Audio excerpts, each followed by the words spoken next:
Praise the lord, హల్లెలూయా. బాగున్నారా? మరొకసారి దేవుడిచ్చిన అవకాశాన్ని బట్టి దేవునికి వందనాలు చెల్లిస్తున్నాను. మరి ఈరోజు దేవుని వాక్యం ఇంటి సిద్ధంగా ఉన్నారా? We welcome you all to the hour of prayer, ప్రార్థన గడి అనే కార్యక్రమం మనం ఆహ్వానిస్తున్నాం. దేవుని మహాకృప బట్టి మరి ప్రతిరోజు దేవుని వాక్యాన్ని ప్రకటిస్తున్నాం. మరి కొంచెం అవకతవకల సమయం అవుతుంది, కానీ రేపటి నుంచి మనకు లెంట్ స్టార్ట్ అవుతుంది. మరి లెంట్ ఈ 40 days, ఈ 40 రోజులు ప్రతిరోజు దేవుని వాక్యముని మీ మధ్యకి తీసుకురావాలని ఆశిస్తున్నాను. శాయశక్తుల త్వరగానే సమయంలో మీకోసం దేవుని వాక్యం ప్రకటించాలని ఆశిస్తున్నాను. మరి మీటింగ్స్ కూడా వేరే చాలామంది మీటింగ్స్ అడుగుతున్నప్పటికీ ఆ మీటింగ్ డేట్స్ అన్నీ కూడా నేను ఇంతవరకు ఎవరికి ఇవ్వలేదు. ఎందుకంటే లెంట్ మనము ధ్యానించాలి, లెంట్ ఆచరిస్తాం. ఆచారంగా కాక ఇది మనం ఆత్మ సంబంధంగా లెంట్లో ఉన్న మర్మములు మనం తెలుసుకోవాలి. లెంట్ యేసుప్రభు శ్రమ దినములు 40 దినముల ముందు ఆయన పొందిన శ్రమలు కానీ, అవమానములు కానీ, నిందలు కానీ, ఆ విషయాలు మనం ధ్యానించాలి. కాబట్టి ఈ రేపు నుంచి మన లెంట్లో ప్రవేశిస్తున్నాం. మరి క్రైస్తవులు ఆది క్రైస్తవులు లేకపోతే సంఘ పెద్దలు ఈ 40 దినముల శ్రమ దినములుగా వారు పెట్టారు. అంత మాత్రమే కాదు, ఈ 40 దినములు చాలామంది పెళ్ళిళ్ళు కానీ, స్తుతి కూడికలు కానీ, లేకపోతే ప్రత్యేకమైన కూడికలు పెట్టుకోరు. ఎందుకంటే ఇది ఎంతో ఒక ప్రభు శ్రమలు పొందిన దినము, ఎంతో ఒక దుఃఖ దినములని ఆచరిస్తున్నాం. కానీ సిలువను ధ్యానిస్తాం చాలా మెరుగైనదండి. బైబిల్లో మనం చూసినట్లయితే యేసుప్రభు పుట్టిన గురించి 4 అధ్యాయాలు ఉన్నాయి, కానీ సిలువ గురించి 26 అధ్యాయాలు రాయబడతాం మనం చూస్తున్నాం సువార్తల్లో. సో సిలువ ఎంతో ఒక ప్రధానమైనది, ముఖ్యమైనది. అది మన జీవితంలో ఒక మార్పు కలుగజేసేది అనేది మనం గమనించిపోతున్నాం. సో రేపు నుంచి ద యాష్ వెనస్డే అంటారు, యాష్ వెనస్డే అని అంటారు. రేపు నుంచి మనం అది ఆచరిస్తుంటారు చాలామంది. ఈ 40 దినాలు ఉపవాసం ఉంటాం, లేకపోతే నీసి తినకుండా ఉంటాం, అలాంటివి కూడా చేస్తుంటారు. పాపాన్ని విసర్జించగలుగుతాం. మరి ఈరోజు యాజ్ యూజువల్ మన బైబిల్ స్టడీ నుంచి 1 పేతురు 2వ అధ్యాయంలో నుంచి మనం ధ్యానిద్దాం. మరి మీరు ఈ కార్యక్రమాన్ని మీరు మొదటిసారి చూస్తున్నారంటే welcome you all to the hour of prayer, ప్రార్థన గడియ అనే కార్యక్రమాన్ని మేము ఆహ్వానిస్తున్నాం. అవర్ ఆఫ్ ప్రేయర్ అంటే ఏమండి? ప్రార్థన గడియ తెలుగులో అంటారు, కానీ ఈ మాట బైబిల్లో ఉందండి. మత్తయి సువార్త 26వ అధ్యాయంలో యేసుప్రభు శిష్యులతో అంటాడు, కనీసం మీరు 1 గంట అయినను నాతో ప్రార్థించలేరా?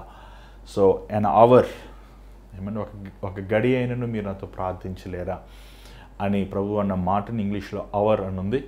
సో మన సెకండ్ వేవ్ ఆఫ్ కోవిడ్ అప్పుడు ఈ కార్యక్రమాలను స్టార్ట్ చేసాం.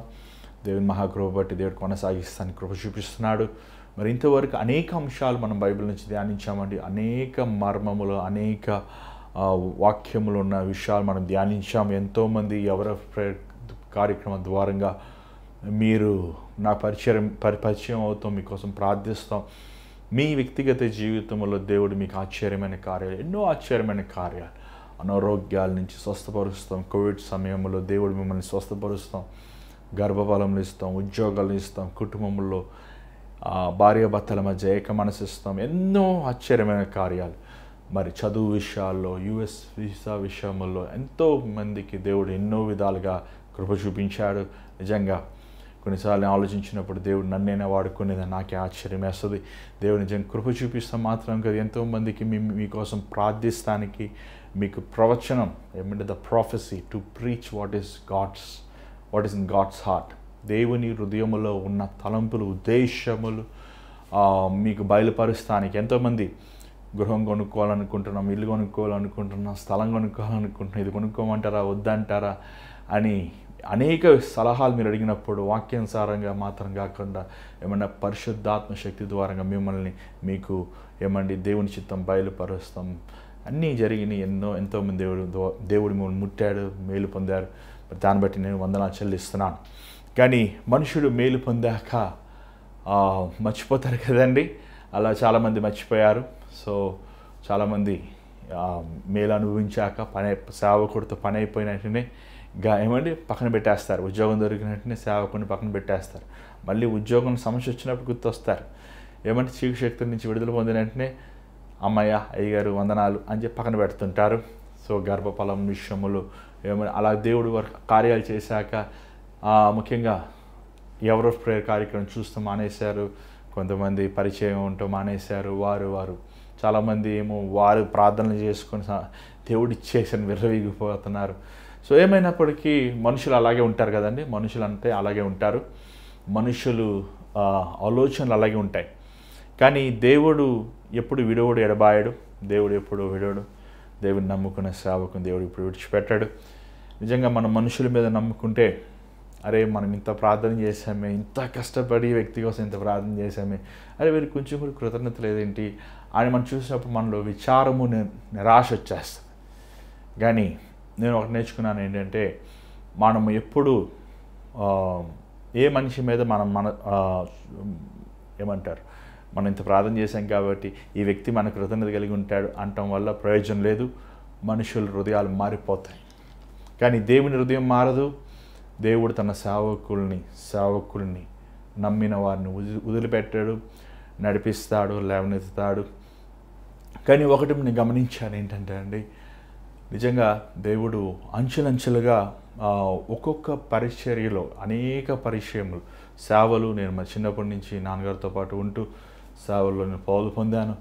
కానీ 21 నుంచి బయటికి వచ్చాక అనేక పరిచయములు లేకపోతే పరిచర్యలు, మినిస్ట్రీస్ ఏమంటే వ్యక్తిగతమైన సేవ, దట్ ఈస్ మై కాలింగ్ అని ఎప్పుడు నమ్ముతుంటాను. ఒక్కొక్కరిని వారి దేవుని చిత్తం వారి జీవితంలో తెలుసుకొని వారు స్థిరపడాలి అనే ఉద్దేశమును నడిపించాలన్న ఆశ లేకపోతే వాంఛ అనేది నాకు దేవుడు ఇచ్చాడు అనేది నేను ఇప్పుడు గుర్తిస్తున్నాను. అంత మాత్రం కాకుండా సేవకుల్ని సిద్ధపరచాలి. మరి ఎన్ని సమయముల్లో ఒక చిన్న స్థలములో ఒక స్థలములో సంఘం స్టార్ట్ అయింది, మరి చర్చ్ కొనసాగుతుంది దేవునికి బట్టి. ఒక చిన్న సంఘం మేబీ ఒక 70-80 మంది ప్రతి ఆదివారము దేవుడు కోరుకుంటానికి హైదరాబాద్ ప్రాంతంలో సహాయం చేస్తున్నారు. ఎంతోమంది వేరే వేరే ప్రాంతాలు వస్తున్నారు, వారు విడుదల పొందుతున్నారు, దేవుని శక్తిని అనుభవిస్తున్నారు, శరీర బలహీనతల నుంచి విడుదల పొందుతున్నారు, దయ్యముల నుంచి విడుదల పొందుతున్నారు, వారు కుటుంబ సమస్యల నుంచి సమాధానం పొందుకుంటున్నారు. ఎన్నో ఆశ్చర్యమైన కార్యాలు వారు చూసి మరలా వారి ప్రాంతాలతో ఉన్న సంఘాలకు వెళ్తాం చూసినప్పుడు ఎంతో ఆనందంగా ఉంది. కానీ ఈరోజు దేవుని అడుగుతున్నాను, ప్రభా మరి 40 సంవత్సరంలో ప్రవేశిస్తున్నాను కదా, ఇన్ని సంవత్సరాలు ఇంచుమించు 13 సంవత్సరములు సంపూర్ణమైన సేవలో నేను ఉన్నాను. ఆల్మోస్ట్ చెప్పండి 26 సంవత్సరం అప్పుడు నా ఉద్యోగం మానేసి సంపూర్ణమైన సేవకు వచ్చానండి. ఆల్మోస్ట్ 14 ఇయర్స్ 14 సంవత్సరాలు సేవలో ఉన్నాను. చిన్నప్పటి నుంచి సేవలో ఉన్నప్పటికీ సంపూర్ణమైన సేవలో 14 సంవత్సరాలు ఉన్నాను. సో ఏం చేయబోతున్నావు ఈ 40 ఇయర్స్ తర్వాత అని ప్రభు సన్నిధిలో ప్రార్థిస్తున్నప్పుడు దేవుడు తలంపులు మారు, దేవుని వాగ్దానాలు మారు. దేవుడు మనల్ని ఏ ఉద్దేశంతో పిలిచాడో ఆ ఉద్దేశం మారదండి. మరి ఆ ఉద్దేశం ఏంటనేది నాకు దేవుడు స్పష్టంగా బయలుపరిచాడు. నేను దేశములకి ప్రవక్తగా నియమించాను, నీకు దేశములు స్వాస్థ్యముగా ఇచ్చాను, దేశములు జనము లేదా దేశములు ఆస్తి నేను నీకు ఇస్తానని అనేక సార్లు నాకు దేవుడు వాగ్దానం ఇచ్చాడు. ఇంచుమించు అలాగైనా ఒక 28 దేశాలు ఆ 4 పాస్పోర్ట్స్ ఏమంటే స్టాంపింగ్స్ దేవుడు వేశాడు. అనేక మరి మన కుటుంబంలో చెప్పాలంటే నన్ను ఎక్కువ స్థలాలు దేవుడు తీసుకెళ్ళాడు, ఎక్కువ ప్రాంతాల్లో వాక్యం చెప్పాడు. కానీ ఎప్పుడు దాన్ని అడ్వర్టైజ్మెంట్ చేసుకోలేదు. కారణం కేవలం ఏంటంటే నాకు ఇష్టం ఉండదు తాగి ఉండి చేయాలి. మరలా దేవుడు అది తలుపులు తీస్తున్నారు. దాన్ని ఏ ఉద్దేశముతో దేవుడు పిలిచాడో ఆ ఉద్దేశములు నెరవేరుస్తాడని నేను గమనిస్తున్నాను. మరి నా కోసం ప్రేయర్ చేయండి, నా కుటుంబం కోసం ప్రార్థన చేయండి. దేవుడు నాకు 3 సంతానం ఇచ్చారు. వారి విషయం మీకు స్ట్రీమింగ్లో ఏదన్నా కొంచెం ప్రాబ్లం ఉంటే చెప్పండి, మాకు కొంచెం ఎర్రర్ మెసేజ్ వస్తుంది. ఒకసారి మీరు అక్కడ చూస్తారండి, మీకు స్ట్రీమింగ్లో మీరు వినబడుతుందా? Okay, fine, thank you. మరి దేవుని కృప బట్టి దేవుడు నాకు 3 సంతానం ఇచ్చారు, 3 బిడ్డలను ఇచ్చారు. సో వారిని దేవుని చిత్తములో నడిపించాలి, పెంచాలని ఆశిస్తున్నాం. మరి మీరు నా కోసం నా కుటుంబం కోసం ప్రార్థన చేయండి. సో రేపటి నుంచి మనం లెంట్ ధ్యానించబోతున్నాం. శాయశక్తులు నేను త్వరగానే వస్తానికి ప్రయత్నిస్తాను. సో రేపు నుంచి మరలా మనం లెంట్లో ఉన్న ప్రత్యేకతను విశేషతను ఒకవేళ మీరు మీ సంఘములలో లెంట్ని మీరు ఒకవేళ వెళ్ళకపోతే మీరు ఆన్లైన్ ద్వారంగా రోజు మీరు వాక్యం వినొచ్చు. సిలువలో ఉన్న అనేక మర్మములు, అనేక విషయాలు మనము నేర్చుకుందాం. కానీ సిలువ నేర్చుకోవాల్సిన ముందు, సిలువలో ఉన్న ప్రత్యేకత ఏంటి తెలుసుకోవాలని ఆశించే ముందు మన హృదయంలో పాపం బయటికి వెళ్ళిపోవాలండి. లేకపోతే ఆచారానిగా ఉండిపోతుంది. సిలువ మనల్ని వెర్రగొట్టే స్థలము, నలగొట్టే స్థలము, శుద్ధి చేసే స్థలము, నూతన వ్యక్తిగా మనల్ని మార్చేస్తాం. బట్ ఈరోజు ఒక ప్రత్యేకమైన వాక్యం చూద్దాం. దానికి ముందు తలలోంచండి, చిన్న ప్రార్థన చేద్దాం. పరిశుద్ధమైన తండ్రి, దయగల ప్రభా, మరొకసారి నీ పాసనలోకి వస్తున్నామయ్యా. ఎక్కడ 2-3 నామను కూడి ఉంటారో వారి మధ్యనే ఉంటానని చెప్పావు. ఆత్మస్వరూపైన దేవా, పిలిచినవాడు నమ్మదగిన దేవుడివి. నీ విడవలేదు, ఎడబాయలేదు. నీ చిత్తం మా పట్ల నెరవేరుస్తున్నావు. నీ ఉద్దేశములు మా పట్ల నెరవేరుస్తున్నావు. నీ తలంపులు మా పట్ల నెరవేరుస్తున్నావు. ఆకాశం ఎంత ఎత్తుందో, సముద్రం ఎంత వెడల్పు ఉందో, నా తలంపులు, నా మార్గములు అలాంటివి మీ పట్ల అంటున్నావు. నీ కృపను చూపిస్తున్నావు తండ్రి. ఈ సమయంనైనా నీ సిలువ చాట మరుగుపరిచి నీ బిడ్డలతో నువ్వు మాట్లాడు. ఏ ఉద్దేశంతో ఈ కార్యక్రమాలు ఆయన నువ్వు రోజు రోజు కొనసాగిస్తున్నావు మాకు తెలీదు. కానీ కొనసాగించే నీ కృపను మాకు ఇస్తున్నందుకు వందనములు. నీ చిత్తమును నెరవేర్చమని యేసు నామములో అడుగుచున్నాం తండ్రి, ఆమేన్. మరి ఈ సమయమున 1 పేతురు 2వ అధ్యాయము 11వ వచనం మనం ధ్యానిద్దాం. 1 పేతురు 2వ అధ్యాయము 11వ వచనం దయచేసి చదవండి. ప్రియులారా, మీరు పరదేశులను యాత్రికులనై ఉన్నారు గనుక ఆత్మకు విరోధముగా పోరాడు శరీరాలను విసర్జించి దుర్మార్గులని దూషింతురో ఆ విషయములో వారు మీ సత్క్రియలను చూచి వాటిని బట్టి దర్శన దినమున దేవుని మహిమపరచునట్లు వారి మధ్యను మంచి ప్రవర్తన గలవారై ఉండవలెనని మిమ్మును బతిమాలుకొనుచున్నాను. అదే ఇక్కడ మనం చూసినట్టు చాలా చక్కని మాటలు పేతురు సంఘానికి చెప్తున్నట్టు మనం చూడగలుగుతున్నాం. పేతురు బోధ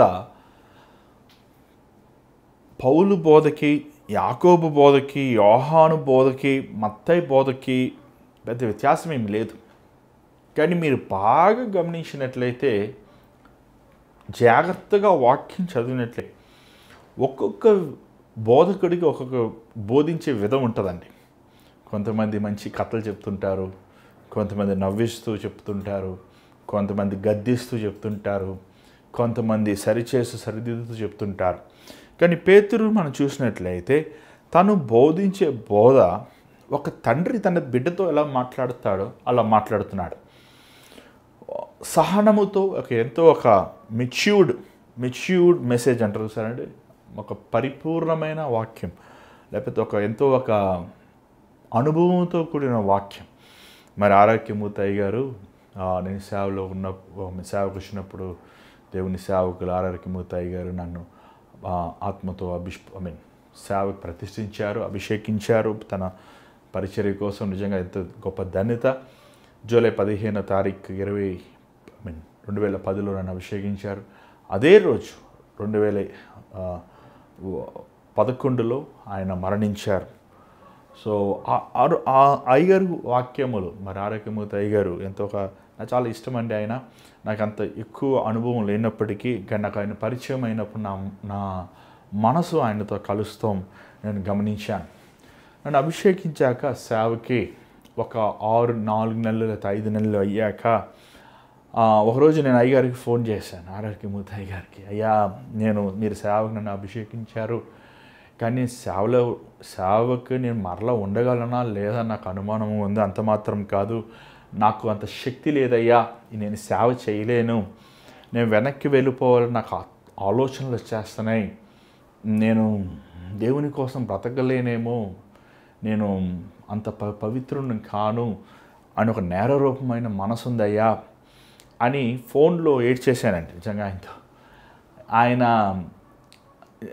ఏడ్చినప్పుడు మన అయ్యగారు ఆరోగ్యమూర్తి అయ్యగారు మాట ఉన్నారు, బాబు నేను రోజు తెల్లవారుజాము 3 గంటలు లేస్తానయ్యా, లేచి నా డైరీలో నేను కొంతమంది పేర్లు పెట్టుకొని ప్రార్థిస్తాను, ఆ పేరులో నీ పేరు కూడా రాసుకున్నానయ్యా, రాసుకొని నేను ప్రార్థన చేస్తున్నాను నీకోసం, ధైర్యంగా ఉండి దేవుడు నీకు సహాయం చేస్తాను. నిజంగా అదే చివరిసారి నేను అయ్యతో మాట్లాడతాం. దాని తర్వాత నేను వారితో నేను మాట్లాడటానికి ఆ భాగ్యము నాకు దొరకలేదు. నిజంగా ఆ మాట ఆ రోజు నన్ను ఎంతో తాకిందండి. నేను నీ కోసం ప్రార్థిస్తున్నాను. నన్ను జూలై నెలలో అభిషేకించారు. ఐ థింక్ నేను సెప్టెంబర్, అక్టోబర్ ఆ సమయంలో వారికి ఫోన్ చేసినప్పుడు నేను తెల్లవారుజాము 3 గంటలు లేచి నీ కోసం ప్రార్థిస్తున్నాను. ఆర్ఆర్కే అయ్యగారులో ఉన్న ప్రత్యేకత ఏంటంటే, వారు సంఘములో బోధించినప్పుడు ఒక 2-3 అవకాశములు ఆయన వాక్యం వింటాను నాకు దేవుడు కృప చూపించాడు. మరి ముఖ్యంగా కల్వరి చర్చ్లో మరి వారు ఇంకొక సంఘంలో బోధిస్తున్నప్పుడు నేను విన్నాను.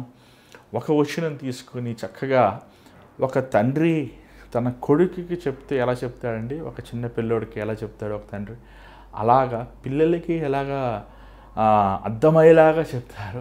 అలా చక్కగా చెప్తూ అదే సమయంలో నవ్విస్తూ గద్దిస్తూ ప్రేమతో ఆత్మీయన మర్మములు బోధించినప్పుడు నిజంగా అది ఎంతో ఆశ్చర్యం వేసిందండి. అలాంటి వారు చాలా కొద్దిమందినే మనం చూస్తుంటాం. అలాగే పేతురు కూడా సేవలో చాలా గర్విష్లుగా ఉంటారు. నేనెంత నీకు తెలుసా, నేను ఎవరునో నీకు తెలుసా.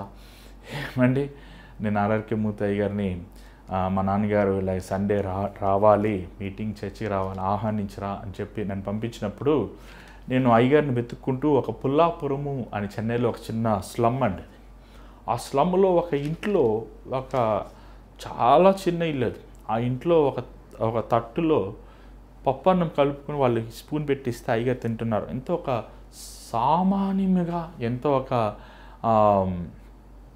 ఏమంటారు ఒక ప్రత్యేకత ఏమి లేకుండా ఈరోజు ఉన్న బోధకులు ఏమంటే ఎంతో ఒక అడావడి చేస్తుంటారు కదా, అలాంటి అడావడి ఏమి లేకుండా ఒక సింపుల్గా ఆయన ఆ దృశ్యం నేను మర్చిపోలేకపోయాను. నిజంగా ఆ తగ్గింపు, అంత అనుభవం ఉన్న వ్యక్తి, ఎంతో సేవలో ఎన్నో సంవత్సరములు, ఎన్నో పల్లెళ్ళు, గ్రామాలు, పట్టణాలు, దేశాలు తిరిగిన అంత గొప్ప దేవుని సేవకులు ఏమండి, వారు అనుభవం ఉన్నప్పటికీ ఎంతో వారికి జ్ఞానం దేవుడు ఇచ్చినప్పటికీ కానీ వారు ఎంతో ఒక సింపుల్గా ఉంటాం. మనుషులతో మాట్లాడినప్పుడు కూడా ప్రేమగా మాట్లాడతాం. అదే సమయంలో వారు తప్పు చేసినప్పుడు గద్దిస్తాం. అదే సమయంలో వారు దిద్దుతాం. అదే సమయంలో వారిని ప్రభు పరిపూర్ణతలోకి వారిని నడిపిస్తూ చూసినప్పుడు నిజంగా అది అలాంటి వారు మరలా మనకి దొరకరు ఇంకా అనే ఒక ప్రశ్న నాలో వచ్చిందండి. ఎందుకంటే ఆయన వాక్యంలో మనం విన్నట్లయితే ఈరోజు యూట్యూబ్లో మనం ఒక 2-3 వాక్యాలు మనం వింటుంటాం, కానీ వారు ఎంతో అనుభవంతో కూడిన మాటలు. పేతురు కూడా అంతేనండి. పేతురు ఒక వృద్ధుడు, చాలా పెద్దవైన, అప్పటికి ఒక 80-90 సంవత్సరాలు వృద్ధుడు.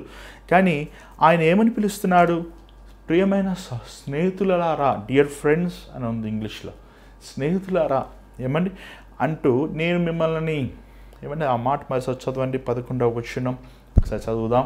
ప్రియులారా, మళ్ళీ చదవండి. ప్రియులారా, మీరు పరదేశులను యాత్రికులై ఉన్నారు, యాత్రికులే ఉన్నారు. చదవండి.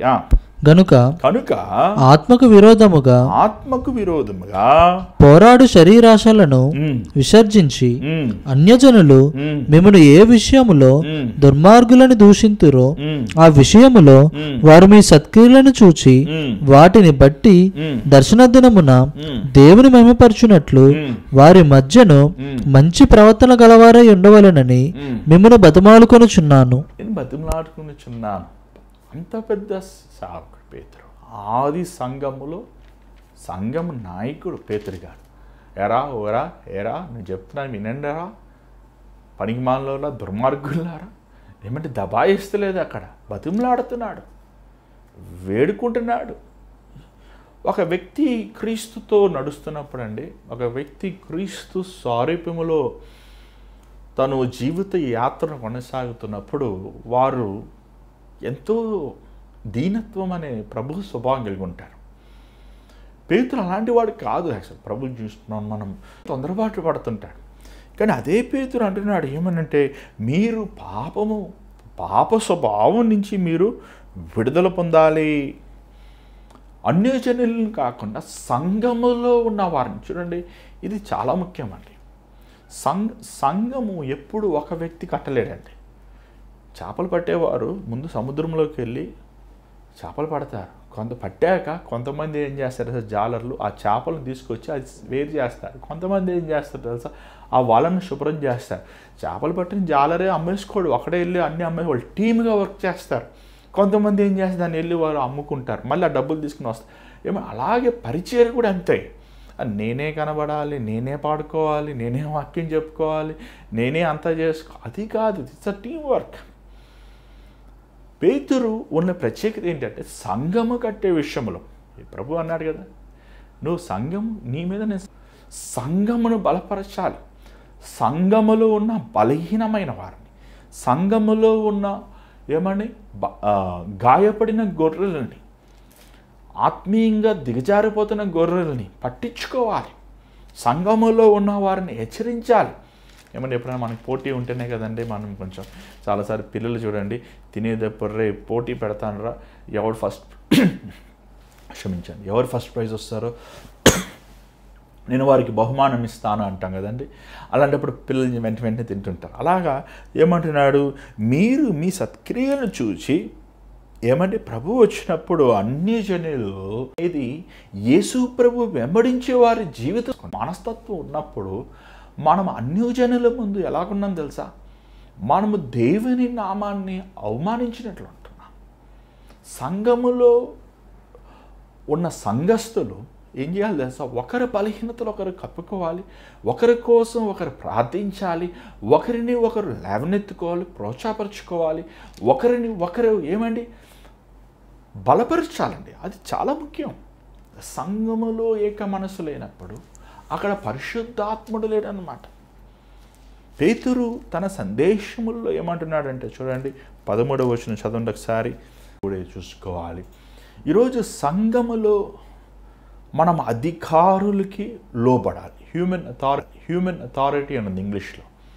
ద అథారిటీ ఈరోజు మనకి నువ్వు దేవుని కోసము, చాలా చక్కగా ఉంది English, for the sake of the lord. Yes, క్షమించండి.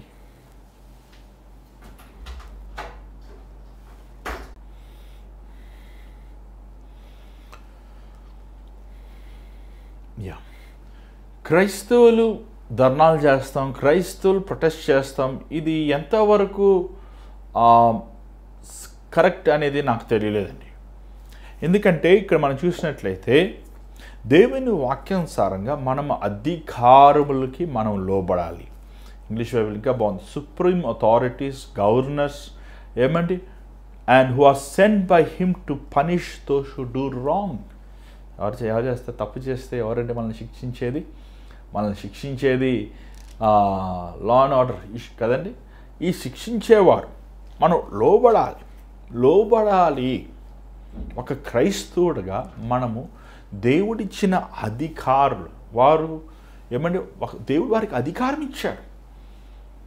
అక్కడ చూసినట్లయితే మరి యూదులు ఆ సమయంలో రోమా సామ్రాజ్యం వారు వెళుతున్నప్పుడు వారు ఎన్నో శ్రమలు, ఎన్నో బాధలు, ఎన్నో అవమానములు, ఎన్నో నిందలు, ఎన్నో దూషణలు, ఎన్నో పరిస్థితుల ద్వారా వెళ్తున్నప్పటికీ క్రైస్తవులు తిరగబడినట్లు లేదండి. వారు చెల్లాచెదరైపోయారు. కానీ అది దేవుని చిత్తం. అది వారు విస్తరిస్తాం అనేది దేవుని చిత్తం. అంత మాత్రమే కాదు, 2వ అధ్యాయంలో 15వ వచనం ఒకసారి చదవండి. ఏలయనగా మీరిట్లు యుక్త ప్రవర్తన గలవారై అజ్ఞానముగా మాటలాడు మూర్ఖుల నోరు మూయుట దేవుని చిత్తము. స్వతంత్రులయుండియు దుష్టత్వమును కప్పిపెట్టుటకు మీ స్వాతంత్రమును వినియోగపరచక దేవునికి దాసులమని లోబడియుండుడి. ఇది చాలా చాలా చాలా చాలా ఇంపార్టెంట్.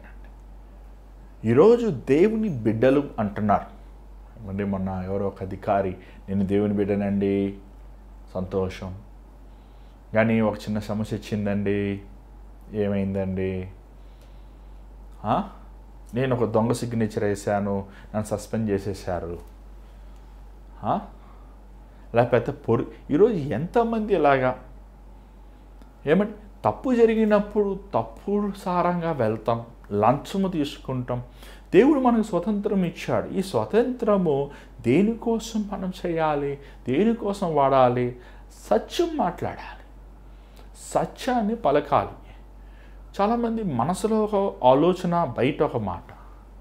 చాలామంది కుయుక్తి విధముగా ప్రవర్తిస్తుంటారు. ఏమంటే కొంతమంది ఎంత తెలివి అంటే వారికి మాట్లాడకుండా మౌనంగా ఉంటారు. ఏమండి, మౌనంగా ఉంటే అంగీకారానికి సూచన అంట. మాట్లాడితే సమస్య వస్తుందని సత్యాన్ని నిజం చెప్పరు, అబద్ధం చెప్పరు, నిజం చెప్పరు. అంటే వారికి ఎక్కువ తెలివైన వారు అనుకుంటుంటారు. దేవుడిచ్చిన స్వతంత్రముని మనము చెడుని కప్పిపెట్టేవారుగా ఉండకూడదండి.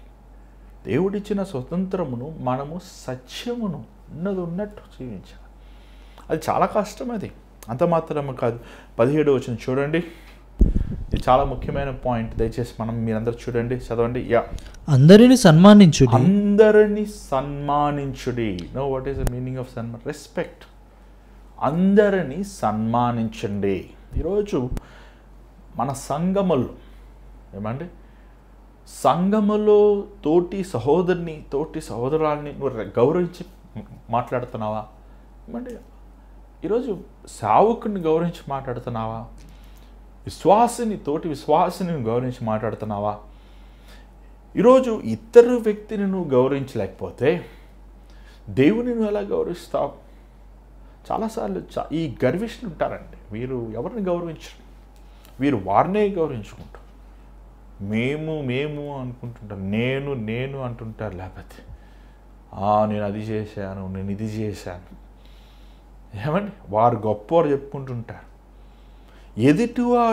ఎదుటివాడిని గౌరవించలేని వాడు, ఎదుటివాడిని నువ్వు ఎప్పుడు గౌరవిస్తావంటే ఎప్పుడైతే నువ్వు ప్రేమిస్తావు, ఎప్పుడైతే వారిని ప్రేమిస్తావు అప్పుడు గౌరవిస్తావు. ఎప్పుడైతే నువ్వు వారిని యథార్థముగా చూస్తావో, లేకపోతే ఎలాంటి కల్మషమైన ఆలోచన లేకుండా వారి వైపు నువ్వు ప్రవర్తిస్తావు, అప్పుడు నువ్వు గౌరవిస్తావు. దేవుని బిడ్డలమయ్యాక ఇది చాలా ముఖ్యమండి. నేను దేవుణ్ణి గౌరవిస్తా, నేను పక్కవాడిని గౌరవించలేదంటే దానివల్ల మనకేమీ లాభం లేదు. రెండవది అక్కడ చూసినట్లయితే చదవండి ఒకసారి. సహోదరులను ప్రేమించుడి. సహోదరుని ప్రేమించండి. Love the family of believers, విశ్వాసులు. ఈరోజు మన సంఘముల్లో కొంతమంది చదువుకున్న వారు ఉంటారు, చదువు లేని వారు ఉంటారు, కొంతమంది గనులు ఉంటారు, కొంతమంది దీనులు లేకపోతే కొంతమంది పేదవారు ఉంటారు. ఒక సంఘములో నువ్వు వచ్చి ఒక దేవుడు నిన్ను ఒక మంచి స్థాయిలో పెడితే లేని వారిని నువ్వు ఏమన్నా ఆదుకుంటున్నావా? చాలామంది ఈ మాటని ఇంకొక విధంగా తీసుకుంటారు. నన్ను దేవుడు ఒక ఆయన ఏం చేశాడు అంటే, సంఘానికి వచ్చి సంఘంకి నేను 10 లక్షలు కానికిచ్చి సంఘంలో ఎవరెవరు బాగా సంపాదిస్తున్నారో వాళ్ళందరితో ఇల్లు కొనిపించాడండి. ఇల్లు కొనిపించి వాళ్ళ దగ్గర ఇల్లు కొనిపిస్తే అంటే ఇల్లు బిల్డర్ అయినా ఇల్లు కట్టిస్తానని చెప్పి డబ్బులు తీసుకొని సహంలో వదిలేసి వెళ్ళిపోయాడు. నేను సహాయం చేస్తున్నాను సంఘంలో అందరికీ ఇల్లు కొనేలాగా. సంఘంలో అందరికీ నేను ఉద్యోగాలు ఇప్పిస్తానని చెప్పి, నీ గవర్నమెంట్ ఉద్యోగం ఇప్పిస్తానని చెప్పి ప్రతి ఒక్కడే 10,000 తీసుకున్నాడంట. ఇలా ఉన్నారు, సహాయం చేస్తాను మోసగాలు. చూడండి, ఈ వీరు తోడేళ్ళు. సంఘములో ఖచ్చితంగా నిన్ను దేవుడు ఆశీర్వదిస్తే ఇంకిచ్చేసే. మళ్ళీ నువ్వు ఏమి ఇస్తున్నావు, నువ్వు ఇచ్చింది మళ్ళీ మైక్లో అనౌన్స్మెంట్ చేయాలి, నీకు ఈ సహాయం చేశాను అని 10 సార్లు చెప్పొద్దు. ఇంకా సంఘములో మనము ప్రేమను చూపించాలి. చాలాసార్లు కొంతమంది నేను కొన్ని సంఘాలకు వెళ్తున్నప్పుడు అండి, అక్కడ కొంచెం ఘనమైన వారు ఒక చోట కూర్చుంటారు, దీనమైన వారు ఇంకో చోట కూర్చుని ఉంటారు. సంఘములో కులభేదములు లేకుండా, ధనవంతుడు పేదవాడిని లేకుండా, చదువుకున్నాడు చదువు లేదన్నాడు అని లేకుండా అందరూ కలిసి కూర్చున్నారంటే అదే నిజమైన సంఘం. అక్కడ పరిశుద్ధాత్ముడు ఉన్నాడు అన్నమాట. ఈజీ చెప్పేసేయండి. మనం కొంతమంది మంచి వస్త్రాలు వేసుకుని వారు ముందుంటారు, కొంచెం నిరుపేదమైన వెనకాల ఉంటారు. నీకు వస్త్రాలు వేసుకొని, కొత్త వస్త్రములు వేసుకుని నువ్వు మందిరానికి వస్తున్నప్పుడు, వస్త్రములు లేని నిరుపేదలు ఉన్నప్పుడు వారి గురించి నువ్వు మనసు గుచ్చదా? నువ్వు దేవుని ప్రేమ అని పాటలు పాడుతున్నావు, వాక్యాలు వింటున్నావు, చప్పట్లు కొడుతున్నావు. అలాంటి వారికి నీ ఇంట్లో నీకున్న 2 జతల్లో 1 జత ఇవ్వచ్చు కదా. పేతురు అదే మాట అన్నాడు. అంత మాత్రం కాదు, 3వ వచనం చూడండి ఏమన్నాడు చూడండి. దేవునికి భయపడి దేవునికి భయపడండి. దేవునికి భయపడండి. మన అధికారులు భయపడం, మనం లోకంలో ఉన్న అపవాదికి భయపడం, మనం దేవునికి భయపడతాం. ఏమండి, నీ శరీరం నాశనం చేసేవాడికి నువ్వు భయపడద్దు, నీ ఆత్మ శరీరం రెండు నాశనం చేసేవాడు భయపడని ప్రభు చెప్పాడు. అక్కడ చక్రవర్తి ఉన్నాడు, రోమా చక్రవర్తి ఉన్నాడు. ఖచ్చితంగా మనం ఏమంటే అదంతా చదవండి, ఆ మాట చదవండి.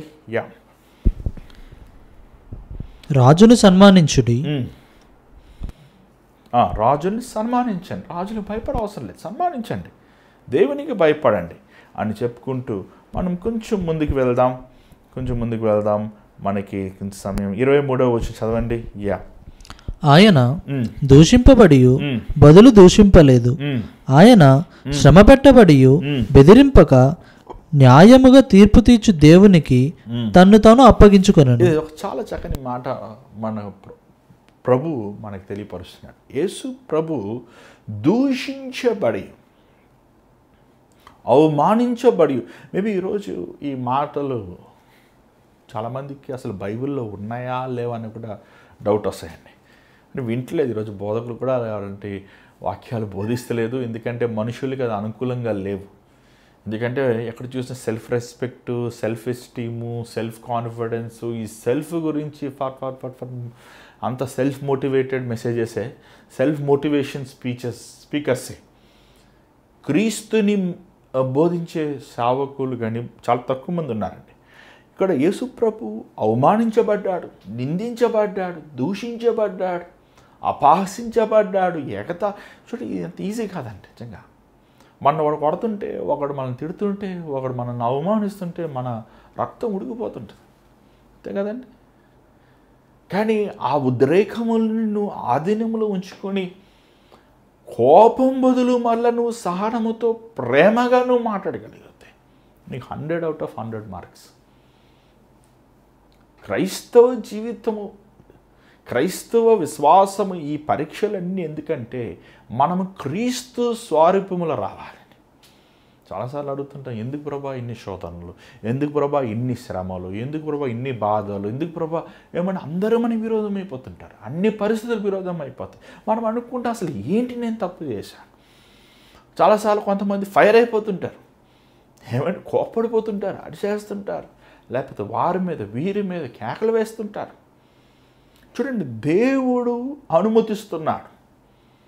దేవుడు కొన్నిసార్లు, అనేక సార్లు చెప్పాలంటే ఈ లోకములో మనం బ్రతికే వరకు మనల్ని దూషించేవారు ఉంటారు, మనల్ని అపహసించేవారు ఉంటారు, మన మీద ఉమ్మివేసేవారు ఉంటారు, మనల్ని అవమానించేవారు ఉంటారు, మనల్ని ఎగతాళి చేయవారు ఉంటారు, మనల్ని హీనపరిచేవారు. మరి తెలుసా, బయట వాళ్ళు కాదు, మన బయట రోడ్డు పోరా అంటే నువ్వు పోరా అంటే మేము వెళ్ళిపోతాం. కానీ మన తోడున్న వారే, మనల్ని కన్నవారే, మన తోడు పుట్టిన వారే, మన భాగస్వామియే, లేకపోతే ఏమండి నీ బిడ్డలే, లేకపోతే నీ రక్త సంబంధులే, నీ ప్రాణ స్నేహితుడే. ఏమంటే చాలాసార్లు అంటుంటారు, అయ్యా బయటోడైతే మర్చిపోతానయ్యా, సొంతోళ్ళయ్యా ఎట్లా మర్చిపోమంటారు. మర్చిపోవాలి. నువ్వు మర్చిపోలేదంటే నువ్వు మార్కులు ఫెయిల్ అయిపోయావు అన్నమాట. ఇక ప్రభు స్వభావం రాలేదన్నమాట. యేసు ప్రభుని సిలువ వేసింది రోమా సామ్రాజ్యం అని కాదండి, ఏపిచ్చింది యూదులే. ఎవరు వారు? సహోదరులే, బంధువులే, అంతా రక్త సంబంధులే, ఒకే ప్రాంతం చెందినవారు, ధర్మశాస్త్రం పట్టుకొని రోజు పొద్దుట సాయంకాలం చదివేవారే. మాట్లాడితే హల్లెలూయా, మాట్లాడితే దేవునికి స్తోత్రం, మాట్లాడితే ఏమండి నీకే సర్వం ఇస్తాను ప్రభా అనేవారే. సిలువేయండి సిలువేయండి కేకలేసిన వారు ఎవరు? 5 రొట్టెలు 2 చేపలు పెట్టిన వాళ్ళే, వాళ్ళు తిన్నోళ్ళే, వాళ్ళే తిని ఆ రోజు రాజ్యం చేస్తా అంటే ప్రభు తప్పించుకుని పోయాడు. అబ్బా ఇంత గొప్ప ఆశ్చర్యమైన కార్యాలు ఎవరు చేయలేదు అన్నోళ్ళే. సిలువ వేయండి మాకు యేసయ్యనని గింజుకున్నారంట. హోసన్నా హోసన్నా అని పాడారు. మరలా అదే గుంపే, ఎక్కడ కొత్త గుంపే లేదు అక్కడ. కానీ ప్రభు ఏమని ప్రార్థించాడు? ఎంత గొప్ప దేవుడు మన దేవుడు. కానీ దానికి ప్రతికూలమైన జవాబు ఎలా ఉంది అసలు ప్రభుని? ఆ సిలువులో ప్రభు ఎలాడుతున్నప్పుడు, వారు అపాసిస్తున్నప్పుడు, దూషిస్తున్నప్పుడు, ఎగతాళి, మొదటి మాట ఏంటి? తండ్రి వీరు ఏమి చేయించున్నారు, వీరు ఇరువురు, వీరిని క్షమించు. నిజంగా ఆ సమయంలో నువ్వు నేను ఉంటే, మనకు అంత శక్తి ఉంటే, రే మిమ్మల్ని దుమ్ము దులిపేస్తాను రా అంటాం. కనీసం వారి గురించి అసలు మనం పట్టించుకోకూడదు. కానీ ప్రభు వారి గురించి పట్టించుకుని వారిని క్షమించి ప్రభు అని వారి పక్షాన తండ్రి ఎద్దు వేడుకుంటున్నాడు. అది ఇంకా గొప్ప ప్రేమ. ఆ మనస్సు ఒకరోజు రాదండి. నిజంగా ఓవర్ ద నైట్ నువ్వు పెద్ద భక్తుడు అవ్వలేవు. It's a process. తొక్కుతూనే ఉంటాడు దేవుడు, నల్లగొడుతూనే ఉంటాడు, విర్రగొడుతూనే ఉంటాడు. నేను 20 సంవత్సరాలు సేవలో ఉన్నాను కాబట్టి, 30 సంవత్సరాలు సేవలో ఉన్నాను కాబట్టి, నేను 50 సంవత్సరాలు సేవలో ఉన్నాను కాబట్టి, లేకపోతే నేను పుట్టిన దగ్గర సేవలో ఉన్నాను కాబట్టి నేను యేసుప్రభులా ఉన్నాను అనలేవు. దేవుడు చిత్తగొడుతూనే ఉంటాడు మనల్ని. పౌలు తన జీవితంలో మనం చూస్తున్నాం. ఇంకా చివరి తన జీవితానికి వచ్చి మొదట ఏమన్నాడు ఆయన? నేను శిష్యుల్లో ఒక శిష్యుని అయ్యా అన్నాడు. దాని తర్వాత పరిశుద్ధుని అయ్యా, సంఘములో ఒకటి అన్నాడు. ఇంకా చివరికి తన యాత్ర 40 సంవత్సరాలు దేవునితో నడిచి శిరస్యాదన చేయబడుతున్నప్పుడు ఏమన్నాడు తెలుసా? అయ్యా, పాపుల్లో ప్రధాన పాపిని నేనేనయ్యా. ఏంటి పౌలు అన్నీ ఉల్టాగా మాట్లాడుతున్నాను? మీరు ఫస్ట్ అనాలి కదా ఆ మాట. క్రైస్తవులు మీరు కొట్టారు, చంపారు, అవమానించారు. ఏమండి, ఒక వ్యక్తి దేవునితో నడుస్తున్నప్పుడు తన నలిగిపోతాడు, తన స్వభావం మారిపోతుంది. అందుకే బాప్తిసం ఇచ్చే యోహాను అంటాడు, అయ్యా నువ్వు హెచ్చాల్సి ఉంది, నేను తగ్గాల్సి ఉంది. స్త్రీలలో కనిన వాడిలో ఘనమైన వాడిని ప్రభు సాక్ష్యం ఇచ్చాడండి యోహాను, బాప్తిసం ఇచ్చే యోహాను గురించి. కానీ ఆయన ఏమంటాడు తెలుసా? ఆయన పాదములు, ఆయన చెప్పులిప్పుతానికి కూడా నాకు అర్హత లేదయ్యా. ఎంతో గొప్ప మాట అసలు.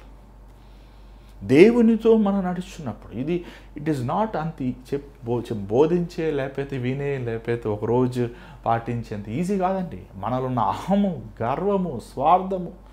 పేతురు సంఘములో ఉన్న వారికి, సంఘములో ఉన్న విశ్వాసులకి దీనత్వం నేర్పిస్తున్నాడు, తగ్గించుకుంటూ నేర్పిస్తున్నాడు, విధేయత నేర్పిస్తున్నాడు. ఏమండి, అది ఒక ప్రత్యేకమైనది. ఈరోజు సంఘములో మనము దేవుని బిడ్డలైన మనలో ఉన్న వ్యత్యాసములు ఒకరు ఎత్తి చూపిస్తాం కాదు కానీ ఒకరి లోపములు ఒకరికి కప్పుకుని ఒకరిని ఘనముగా మనం ఎంచగలుగుతున్నామా? ఘనముగా ఎంచాలంటే శాలువాలు కప్పుతాం కాదండి. ఘనముగా ఎంచాలంటే దండలేస్తాం కాదు. ఘనంగా ఎంచాలంటే పొగడుతాం కాదు. ఘనముగా ఎంచాలంటే ఏంటి తెలుసా? నీ సొంత శరీరం వలె నీ పొరుగు వాడిని ప్రేమిస్తాం. పేతురు ఇలాంటి విషయాలు మనకి చెప్తుని చూస్తున్నాం. ఎక్కువగా పేతురు చదివిన మా అధ్యాయంలో, మన మొదటి అధ్యాయం మనం చూసినట్లయితే తను ఎక్కువ శ్రమల గురించి బోధిస్తున్నట్టు కూడా మనం చూస్తున్నాం. కానీ క్షమించండి, కానీ అవన్నీ మనము మరి వచ్చే రోజుల్లో మేబీ లెంట్ అయ్యాక ధ్యానిద్దాం. దేవుని కృప చూపిస్తే అంతవరకు మనమందరం సజీవులుగా ఉండి ఈ భూలోకంలో ఉంటే ఖచ్చితంగా మనము మొదటి పేతురు, రెండో పేతురు, ఇంకా మొదటి యోహాను, రెండో యోహాను, మూడో యోహాను, కానీ ప్రకటన గ్రంథం మాత్రం నేను వెళ్తాను, నాకు ఇష్టం లేదండి. ప్రకటన గ్రంథంలో 7 సంఘాలు మాత్రం వరకే నేను ధ్యానించాలని ఆశిస్తున్నాను. దాని తర్వాత నాకు వెళ్తాం ఇష్టం లేదు. ఎందుకంటే ప్రకటన గ్రంథం బోధించే ప్రతి బోధకుడికి సాతాను గాడి కౌంటర్ అటాక్ పెడతాడు. కానీ నాకంత ఓపెన్గా చెప్పేస్తాను, నాకు అంత శక్తి లేదు. ఎందుకంటే సాతాను గుట్టు బయట పెడుతున్నట్టు. సో అది మనం అది నాకు ఇంకా టైం కావాలి. ఇట్స్ మోర్ ఏమంటే దేవుడు కృప చూపించాలి. సో నేను అంతవరకు నేను వెళ్తాను, నాకు ఇష్టం లేదు. కానీ ప్రకటన గ్రంథం 7 సంఘాల వరకు మనం ధ్యానించాక మరలా కొత్త అంశం అవర్ ఆఫ్ ప్రేయర్ మనం చూసుకొని బోధించాలని ఆశిస్తున్నాను. కానీ రేపు నుంచి లెంట్కి సంబంధించిన వాక్యములు మనం ధ్యానించాలని ఆశిస్తున్నాను. నన్ను క్షమించండి, నేను ఒక సమయాన్ని పాటించలేకపోతున్నాను. ఐఎమ్ సో సారీ, నేను ఎక్స్ట్రీమ్లీ సారీ. కానీ నా శాశక్తిలో నేను ఖచ్చితంగా రేపు నుంచి ఒక సమయాన్ని పాటించాలని ఆశిస్తున్నాను. మీరు నా కోసం ప్రార్థించండి. నాకు దేవుడు సహాయకులు ఇచ్చేలాగా, బాధ్యతను నమ్మకంగా చేసేవారు ఏమండి. మరి అన్ని భారములు నా మీద పడుతున్నాయి, అన్ని పనులు ఎలా చేయగలుగుతాను? నేను మానను కదండి. నేను దేవుని కాదు, నేను దేవదూతను అసలు కాదు. సో నేను మనిషిని. సో నా కోసం మీరు ప్రార్థన చేయండి. మరి ముఖ్యంగా ఎంతోమంది మీరు ప్రేయర్ కాల్స్, మీరు SMS, వాట్సాప్ ఇంకా మీరు రిప్లై చేయలేదు. మీ ప్రేయర్స్ నేను చేయలేకపోతున్నాను, ఎందుకంటే చాలా ఒత్తిడి ఎక్కువైపోతుంది. మరి సంఘం పెట్టిన దగ్గర నుంచి భారం ఎక్కువైపోతుంది. మానసికంగా, ఆత్మీయంగా కూడా ఒక అద్దెలు కట్టాలి, హాల్కి అద్దె కట్టాలి, ఇంటికి అద్దె కట్టాలి, పిల్లలు స్కూల్లో జాయిన్ చేయాలి. ఎన్ని ఒత్తిళ్ళు ఎక్కువైపోతున్నాయి. ఇవన్నీ కాకుండా మరలా ఏకాంతంగా దేవునితో సమయం గడపాలి. సో అన్ని పనులు ఒకరు చేయలేరు కదండి. కాబట్టి దేవుడు కృప చూపించేలాగా, పరిచర్యలో సమృద్ధినిచ్చేలాగా, సహాయకుల్నిచ్చేలాగా ఎంతోమంది మీరు ప్రార్థన అడుగుతున్నారు, కానీ వెంటనే నేను చేయలేకపోతున్నాను. కారణం ఏంటంటే అన్ని బాధ్యతలు నా మీద పడుతున్నాయి. ఆ అన్ని బాధ్యతలు చేయాల్సిన ఓపిక నేను కోల్పోతున్నాను. యాక్చువల్గా ఈరోజు నుంచి అవర్ ఆఫ్ ప్రేయర్ ఆపేద్దాము అని చెప్పి నేను డిసైడ్ చేసేసుకున్నాను, కానీ దేవుడు నన్ను నిలబెట్టాడు, కేవలం ఆయన కృప. సో నేను ఆపనండి. ప్రభు ఎంతవరకు నడిపిస్తాను అంతవరకు నడుస్తానికి నేను ఇష్టపడుతున్నాను. కాబట్టి మీరు నా కోసం ప్రార్థించండి, నేను మీకోసం ప్రార్థిస్తుంటాను.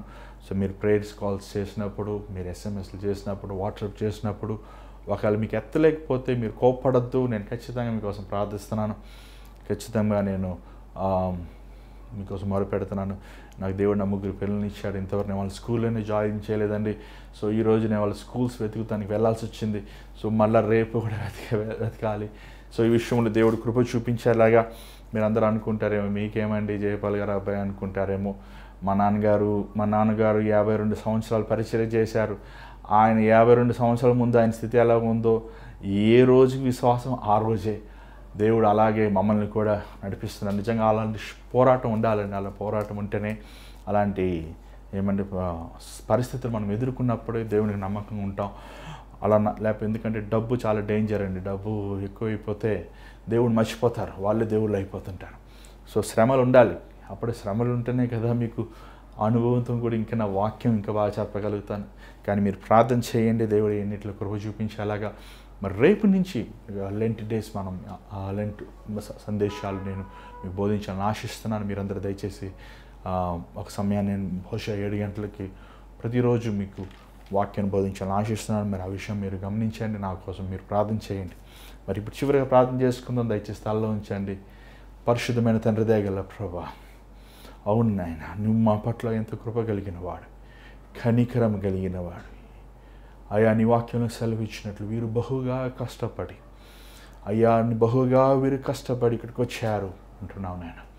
అలాగనైనా నీ లోక జీవిత యాత్రలు నాయన మేము నడుస్తున్నప్పుడు, మా జీవితంలో అడుగును వేస్తున్నప్పుడు నాయన, మేము వెనక్కి చూడకుండా, వదిలిపెట్టిన వాటిని ముట్టకుండా, అయ్యా వద్దనుకుని నాయన మార్గములు వెళ్లకుండా నిన్ను చూస్తూ మా జీవిత యాత్రను కొనసాగేస్తానికి సహాయం చేయను. పేతురు నాయన సెలవిచ్చినట్టు నాయన, అయ్యా మీరు ఒక అన్ని జనుల ఎదుట దేవా నాయన, రేపు అన్ని జనులు దేవుని స్తుతించే విధముగా మీరు ప్రభువు కోసము జీవించండి అన్నట్లు నాయన, ఈ అన్య లోకములో, ఈ పాప లోకములో, ఈ దుర్మార్గమైన లోకములో మా ప్రవర్తన, మా జీవిత విధము నాయన నీ ఎదుట పరిశుద్ధముగా మేము కాపాడుకుంటాం కావాల్సిన కృపను దయచేయి తండ్రి. నువ్వు ఎరుగును వాడవయ్యా. మమ్మల్ని మా లోపములు నీకు తెలుసు నాయన. మేము ఎన్ని బలహీనలు చేశామో, ఎంత పొరపాట్లు ఏమున్నాయో నువ్వు తెలుసు ప్రభా. నువ్వు పై రూపం చూచువాడువి కాదు, హృదయ అంతరమును చూచువాడువయ్యా తండ్రి. మమ్మల్ని జ్ఞాపకం చేసుకో తండ్రి.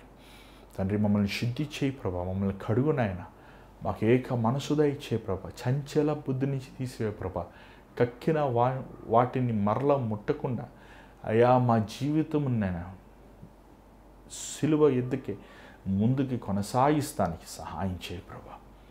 దేవానైనా విత్తబడిన వాక్యంని దీవించండి. నీకోసం శ్రమలు, నీకోసం బాధలు, అవమానములు, నిందలు, పోరాటములు ఆనందముగా, సంతోషముగా ఆది సంఘము ఎలాగ వారు స్వీకరించారు, ఎలాగనైనా నీ సేవకుడు పేతురు సంఘముని బలపరిచి ఆ శోధన సమయంలో నైనా తనకు అప్పచెప్పిన బాధ్యతను నెరవేర్చాడు. దేవా నైనా మేము కూడా నాయన శ్రమల సమయములో, శోధన సమయములు, ఇక్కడ సమయములు మా విశ్వాసమును కోల్పోకుండా, వెనక్కి వెళ్ళకుండా ముందుకు సాగే కృపను అనుగ్రహించమని విత్తబడిన వాక్యముని దీవించమని నిశ్చితమైతే రేపు కలుసుకుంటాను కృప చూపించమని యేసు నామములో అడుగుచున్నాం తండ్రి, ఆమేన్. మరియు దేవుడు మీతో మాట్లాడండి, మాకు తెలియపరచండి. మరి మీ ప్రార్థన అవసరతలు ఖచ్చితంగా మీరు పంపించవచ్చు, కానీ నేను కొంచెం ఆలస్యం అవుతుంది. ఖచ్చితంగా రేపులో మీ అందరికీ నేను జవాబు ఇస్తాను. మరి ఆ విషయాన్ని మీరు గుర్తుపెట్టుకోండి. ఎస్, మీరు ఇప్పటికే ఆలస్యమైంది కాబట్టి మీరు బహుశా వాయిస్ మెయిల్ కానీ వాట్సాప్ కానీ చేయొచ్చు. ఒకవేళ రేపు పొద్దుట 10 గంటలకు మీరు కాల్ చేయొచ్చు. మరి ఈ భారమైన పరీక్షల్లో దేవుడు మిమ్మల్ని ప్రేరేపిస్తే మీకు కుప్పలిపి విరాళం పంపించవచ్చు. మీరు పంపించే ప్రతి కానుక ప్రభు పరిచయాలు నమ్మకంగా వాడుతున్నామండి. మరి స్క్రీన్ మీద కనబడుతున్న గూగుల్ పే, ఫోన్పే, మీ అకౌంట్ నెంబర్స్ అక్కడ ఉన్నాయి. ఈ పరిచయలో మీరు మీ దేవుడు మిమ్మల్ని ప్రేరేపించిన రీతిగా ఈ పరిచయలో మీరు పాలు పొందొచ్చు. మరి దేవుని చేత మీద కలుసుకుందాం. అంతర్ God bless you. Good night.